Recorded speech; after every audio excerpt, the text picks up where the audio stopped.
তোমরা সাকিব সাকিব করো কেন? দেলোয়ার জাহান ঝন্টু কিন্তু একজন পলিটিবাস মানুষ। তিনি এখানে বলেছেন জুম্মায় 2 দিন হয়েছে তো কয়টা হিট সিনেমা দিল, শাকিব খান সুপারস্টার হয়ে গেল।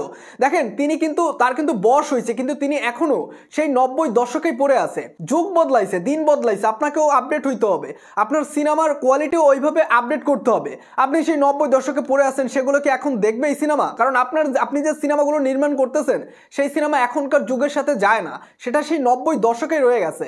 আমি কেন পলিটিবাস বলছি দেখেন, আমরা একটু বেশ কয়েকদিন আগের ইন্টারভিউ দেখলে বুঝতে পারবো যে দেলোয়ার জাহান ঝন্টু শাকিব খানকে নিয়ে কি বলেছিলেন। আমাদের দেশের সাকিবের সামনে শাহরুখ খান তো মাইনাস। ওরে বাপরে বাপ, শাহরুখ খানও নাকি শাকিব খানের কাছে মাইনাস। মানে শাকিব খানকে তিনি কত উপরে রেখেছিলেন, হঠাৎ করেই কেন চেঞ্জ হয়ে গেলেন তিনি?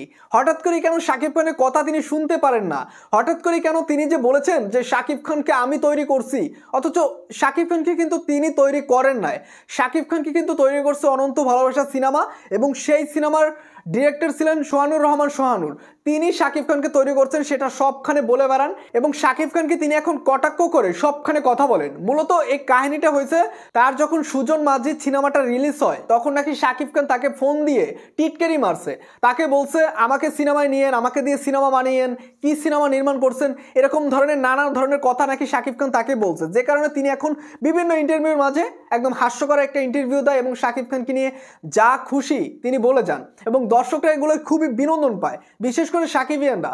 আপনি যে কথাগুলো বলতেছেন আসলে এখনকার সময় এই কথাগুলো যায় না, আপনার কথার সাথে মানে বাস্তবতার কোনো মিল নাই।